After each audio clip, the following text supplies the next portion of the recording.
La fortaleza de Brest hoy se encuentra en el territorio de la República Soberana de Bielorrusia, antiguamente la República Soviética de Bielorrusia. La fortaleza fue, en alguna ocasión, el puesto más occidental del Imperio Soviético. Cada día, los niños de la escuela en la ciudad de Brest toman parte en una ceremonia en el monumento local para conmemorar lo que aquí sucedió. El 22 de junio de 1941, las fuerzas alemanas fascistas invadieron a la Unión Soviética sin una declaración de guerra. Los defensores de la fortaleza de Brest se encontraron en una situación sin salida. Pero precisamente aquí el mito de la invencibilidad del ejército alemán fue roto. Cuando terminó la guerra, la denominación de la fortaleza de Brest se hizo sinónimo de la perseverancia, valentía y fe en la victoria que vendría dentro de los años.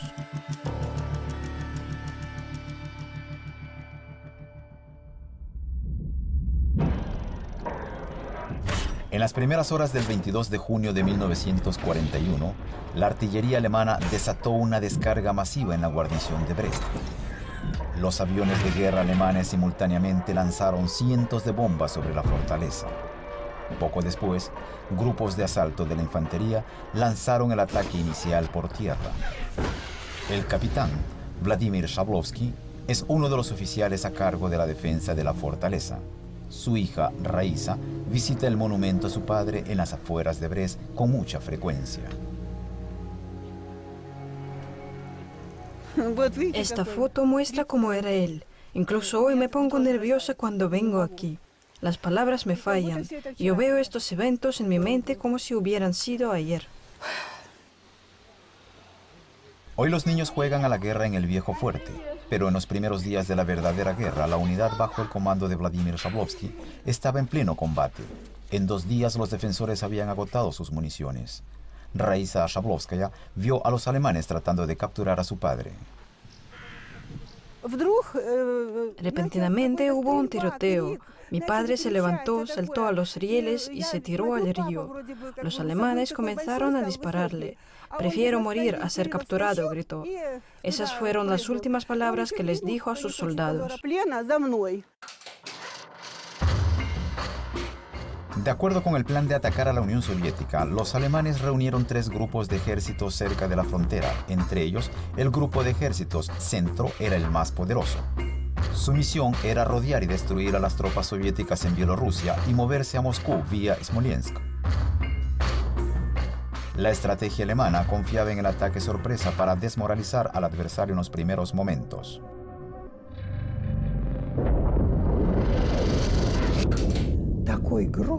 El sonido de las explosiones era ensordecedor. Antes yo solo había visto la guerra en las películas. Pensé que era un terremoto. No podía creer que había una guerra. Las primeras horas del 22 de junio de 1941 encontraron a Piotr Kotelnikov, un miembro de la banda militar, dormido en su barraca en el segundo piso de la fortaleza de Brest. A minutos del ataque, las balas y los fragmentos de proyectiles habían perforado las paredes de las barracas. Recuerdo que había polvo en todos lados. No podía respirar. Me envolví en una manta. Después, escuché una orden. Agarren sus rifles y bajen las escaleras. Casi no tuve tiempo de ponerme mi ropa antes de bajar corriendo con mi pelotón. Solo unas horas después, el plan alemán de moverse a través del territorio bielorruso se había atorado. Habiéndose recuperado de la sorpresa inicial, los soldados soviéticos permanecieron en la guarnición ofreciendo una tenaz resistencia, a pesar de ser superados en número de 2 por 1 por sus atacantes. Cuando uno de nuestros regimientos contraatacó, los alemanes flaquearon y trataron de retroceder a través de la puerta de Terespol. Pero ellos encontraron una lluvia de balas ahí también. Muchos de los fascistas murieron ahí mismo. Hans Erdmann Schombeck nació en Múnich. El 22 de junio de 1941, él estaba entre las tropas alemanas que entraron en Bielorrusia. Poco antes había sido llamado desde su preparatoria y fue enviado al frente del Este a servir en una unidad de tanques. Recuerdo la enorme y temible forma en que la artillería alemana se movió de nuestro lado hacia el territorio ruso. Cuando acabaron, sabía que teníamos que entrar, pero no inicialmente con los tanques. Cuando vi los primeros cuerpos mutilados de los alemanes, no solo fui yo, todos sabíamos lo que pasaría. Era terrible.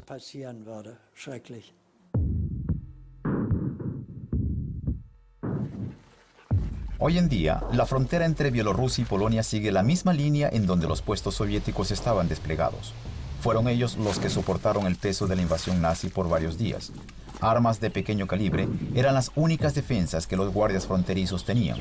Sin embargo, aguantaron el avance de las tropas alemanas con tanques por algún tiempo, permitiendo que la guarnición de la fortaleza organizara su defensa.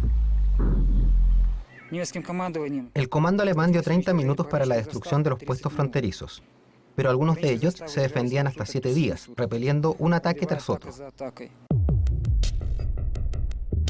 Estos blindajes en la frontera fueron construidos poco antes de la guerra, pero nunca se usaron. Las provisiones y municiones para las metralletas estaban programadas para llegar un día después de la invasión nazi al territorio soviético. Vladimir Osaulenko estaba a cargo de uno de los blindajes. Él era el oficial de turno el día antes que la guerra estallara. Esta fotografía muestra a Osaulenko y su amigo Nikolai. Al regresar de una noche de baile en Brest el 21 de junio, Nikolai le dio malas noticias a Vladimir. Vladimir, tengo algo terrible que decirte. ¿Qué es? Cuando estaba ahí, mi novia me dijo que la guerra se desataría mañana a las 4 de la mañana.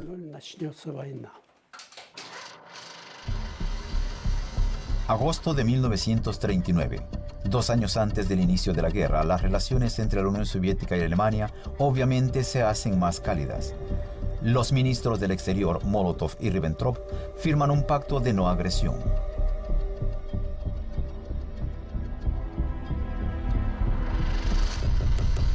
En septiembre de 1939, las tropas alemanas invadieron Polonia.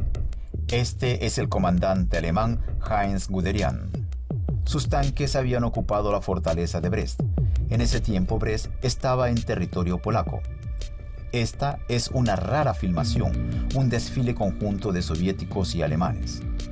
De acuerdo con los tratados de la División de Europa, los militares alemanes entregarían Brest a las tropas soviéticas. En menos de 2 años, Guderian lanzaría un ataque en la fortaleza de Brest para pelear contra aquellos a quienes saluda ahora. Sus tanques habían ganado mucha experiencia en las operaciones ofensivas en Europa en ese tiempo. Teníamos la tecnología moderna para comunicarnos entre sí, los auriculares, y eso nos permitía informar más rápidamente.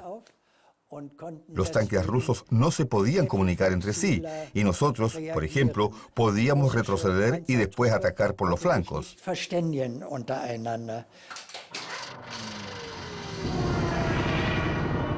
Junio 24, uno de los días más trágicos para los defensores de la fortaleza.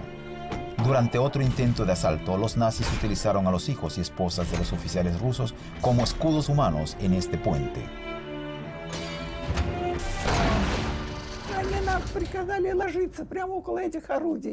Ellos nos ordenaron, mujeres y niños, recuéstense en el puente cerca de la artillería. ¿Puede usted imaginar 4 o 5 armas disparando al mismo tiempo? Te pueden partir el cerebro. Mi hijo Slava tenía uno de sus tímpanos reventados. Ahora no escucha nada por ese oído. Yo vi el cabello de mi hija Nina hacerse gris, un cabello tras otro. Ella era solo una niña entonces. Alexander Bobkov solo tenía 6 años en 1941. Él y sus padres estaban viviendo en la fortaleza de Brest. Él pasó 2 días en la llamada tienda de pólvora al principio de la guerra.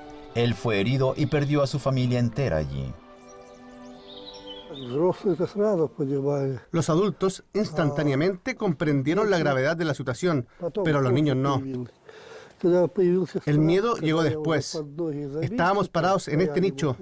Entonces fue cuando nos asustamos. y yo vi a mi hermana y a mi madre asesinadas. Ellas estaban sentadas aquí. Yo me escondí tan lejos como pude, bajo los pies de aquellos que estaban en el sótano.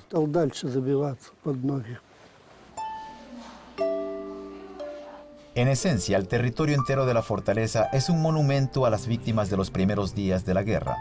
Ahora este edificio alberga un museo. En su centro una exhibición famosa, un reloj alarma que se detuvo en cuanto empezó la guerra. Otra exhibición está dedicada a los hijos de los comandantes del Ejército Rojo que pelearon en la fortaleza.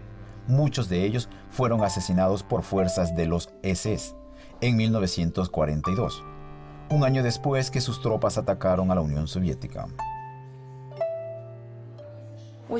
En el otoño de 1942, los fascistas masacraron 54 niños en un orfanato cerca de Brest. Sus padres ya habían muerto en la guerra.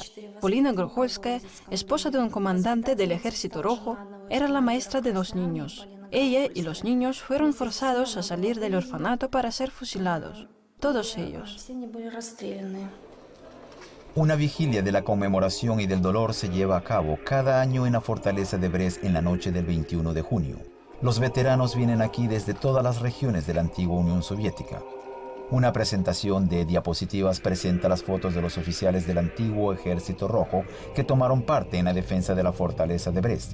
Después de la ceremonia, los soldados y guardias fronterizos sueltan coronas para que floten en el río Bug Occidental para conmemorar a las personas cuyas vidas fueron cortadas en la fortaleza de Brest en junio de 1941.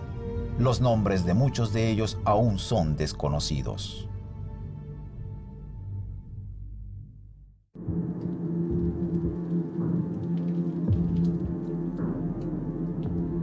Junio 22, mediodía. 8 horas después del ataque alemán, la mayoría de los defensores de la fortaleza de Brest se movieron a los sótanos bajo las barracas. Piotr Kotelnikov y sus camaradas pasaron 3 días ahí. Construidos en el siglo XIX, los sótanos aguantaron los golpes directos del bombardeo aéreo. Esto era un hospital para los heridos. La morgue improvisada estaba ahí, al final del pasillo. El comando alemán demandó que los defensores bajaran sus armas y se rindieran. Cuando ellos rechazaron el ultimátum, los grupos de asalto alemanes usaron lanzallamas para sacarlos de allí. El calor era tan intenso que hasta los ladrillos se empezaron a derretir, pero los combatientes continuaron con su resistencia mientras cambiaban de un lugar a otro. Así es como los corresponsales de guerra alemanes retrataban el evento. Pero los camarógrafos eran incapaces de filmar a los hombres emergiendo de los sótanos con sus manos en alto, como un símbolo de rendición. Nadie hizo eso. Rusos, ríndanse, gritaban los alemanes a través del altavoz. Los dejaremos vivir, no tengan miedo, decían. Así que alguien de nosotros disparó en dirección del altavoz una ráfaga de metralleta. Así se acabó la propaganda. La escasez de agua era el mayor problema que los defensores enfrentaban. El río Bug Occidental estaba cerca, pero las tropas alemanas controlaban sus orillas. Aún así, Piotr Kotelnikov y otros luchadores varias veces lograron alcanzar el río cobijados por la oscuridad. Para alcanzar el Bug Occidental teníamos que arrastrarnos, a veces correr. Algunos llenaban sus cantimploras de agua, otros sus cascos o botellas. Entonces tratamos de regresar sin hacer ruido. Teníamos que hacerlo de esa manera. Los alemanes disparaban luces de bengala todo el tiempo. Ciertamente nos dispararían si nos encontraran. Hoy en día, los ingenieros de minas todavía buscan municiones de los tiempos de la guerra en el Bug Occidental. Uno de los últimos hallazgos fue un proyectil de artillería de 210 milímetros. Es tan peligroso hoy como lo era en esos años. Cuidado, despacio, no lo volteen. El proyectil puede explotar en cualquier momento si no es manejado apropiadamente. Si lo hace a jugar por su tamaño, destruiría todo lo que hay alrededor de 500 metros. En promedio, los buzos recogen de 3 a 10 objetos diarios relacionados con los primeros días de la guerra. Construido en el siglo XIX, La fortaleza de Brest se consideraba impenetrable. Las paredes exteriores eran de 2 metros de grueso. Pero en el siglo XX fue de hecho una trampa mortal para los 7.000 soviéticos de la guarnición. Desde el principio de la guerra, todas las puertas de la fortaleza estaban bajo un continuo fuego de la artillería y las metralletas. Ellos también fueron bloqueados por las tropas enemigas que avanzaban. Como resultado, menos de la mitad de los hombres que estaban ahí el 22 de junio pudieron dejar la fortaleza para proteger la frontera. Operación Barbarossa era el plan alemán para apoderarse del territorio soviético y estaba listo en diciembre de 1940. Pero muchos de los líderes soviéticos asumieron que Hitler atacaría Gran Bretaña antes de soltar su ataque contra la Unión Soviética. Stalin sabía del plan de Barbarossa para febrero de 1941. El problema es que los alemanes regularmente posponían la fecha de la invasión. Inicialmente era en abril, después en mayo 15. Mientras tanto, Stalin estaba desesperadamente tratando de retrasar la guerra hasta el otoño. La fortaleza de Brest, el objetivo del primer ataque, de hecho consistía de varios fuertes situados en las islas alrededor de la fortificación principal en el centro. El fuerte del este fue el que ofreció la mayor resistencia. La mayoría de los defensores de la fortaleza aún esperaban los refuerzos hasta el final. Ellos no sabían que ya estaban detrás de las líneas enemigas. Los alemanes habían tomado la ciudad de Brest en horas. Tamara Akulova, una residente de Brest, vivió bajo la ocupación por casi 3 años. Cuando los alemanes vinieron, ella se convirtió en un Untermensch, una persona de segunda categoría. Hasta los baños públicos y hospitales no podían ser usados por todo el mundo. Los alemanes tenían comida decente, los demás no eran tan afortunados. Los germanos se sentían amos de su territorio. Donde sea, veíais las señales que decían Nur für Deutsche, solo alemanes, o Eintritt verboten, prohibida la entrada. Durante los primeros días de la guerra, mucha gente en Brest y sus alrededores comenzaron a escaparse de la ciudad. En los bosques de Bielorrusia formaron grupos de guerrilla. Vasily Kozlov aprendió nuevas habilidades, aquellas de un tirador de ametralladora, aquí en los cuarteles de los bosques en 1941. Los niños y las mujeres estaban escondidos. Todos vivíamos aquí. Todos nos ayudamos unos a otros. Los partisanos se quedaron en los bosques por cerca de 3 años. Durante el día, efectuaban operaciones de reconocimiento. Por la tarde, se comprometían en operaciones especiales. Las fuerzas de Hitler usaban los ferrocarriles para traer equipo militar al frente. Los explosivos se ponían bajo las vías para que nadie los pudiera ver. Los alemanes enviaban equipos de reconocimiento para chequear las vías, pero eso no les ayudaba. Cuando un tren se acercaba, nosotros señalábamos el vagón que traía el equipo militar para ser volado. Clic, ya no había más vagón. Este cementerio para los soldados alemanes de la División 45 apareció poco después del asalto a la fortaleza y la toma de la ciudad de Brest.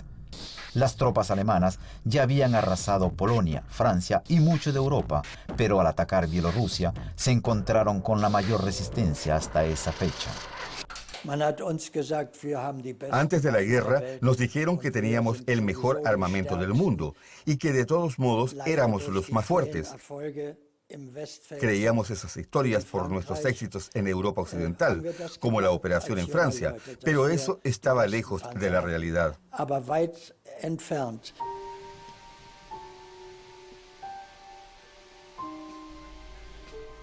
Estos memoriales soviéticos en los bosques conmemoran a los guerrilleros, cuyos cuerpos han sido recobrados por los grupos de búsqueda desde la guerra. Buscar a los soldados desaparecidos es un proceso largo y complicado.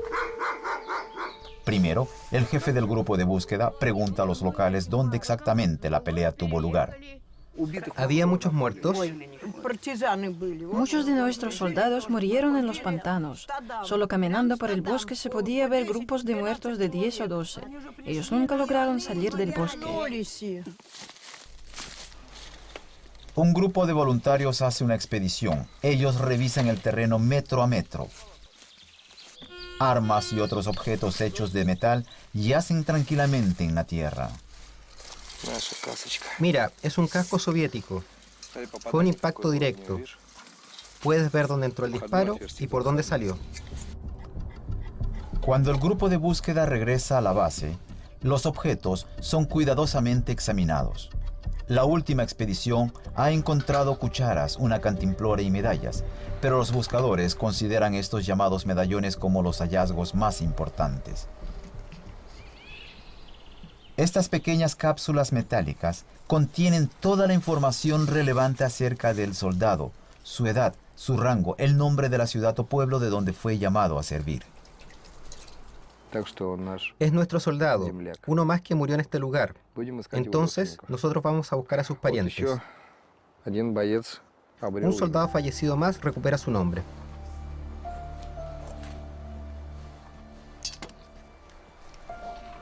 Si las cápsulas de identificación de los muertos son encontradas, se envían a los archivos oficiales de Estado.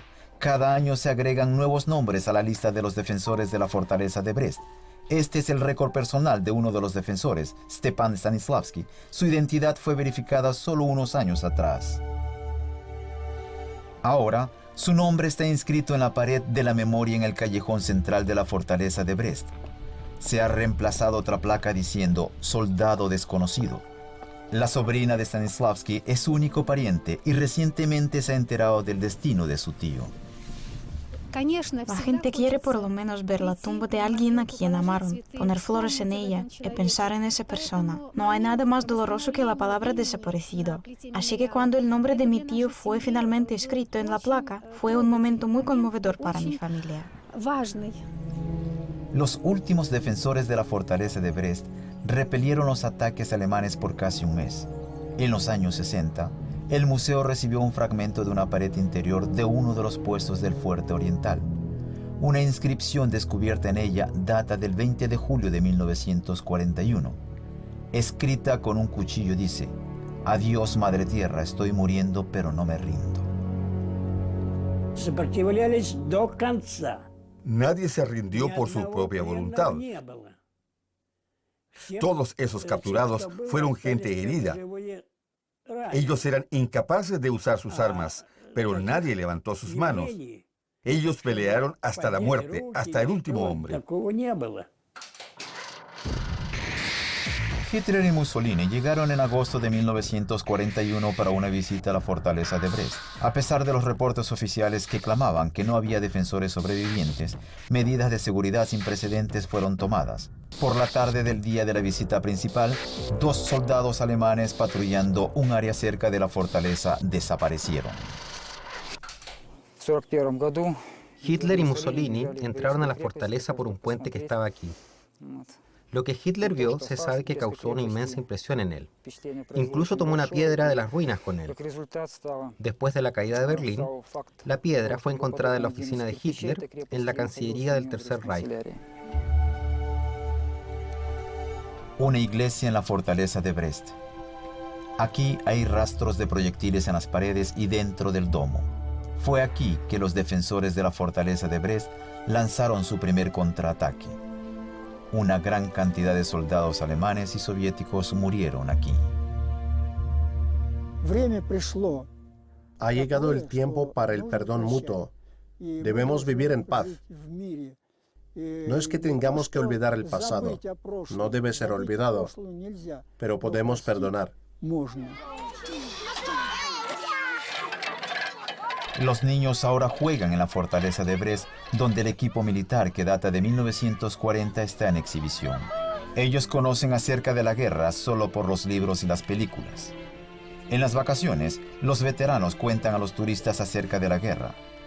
Piotr Kotelnikov y otros sobrevivientes de las primeras batallas en la fortaleza recuerdan que estas ruinas fueron las piedras angulares de su fe en la última victoria sobre las tropas fascistas. Kotelnikov y sus camaradas vivieron para ver la victoria en 1945, casi 4 años después de estos trágicos eventos en la fortaleza de Brest.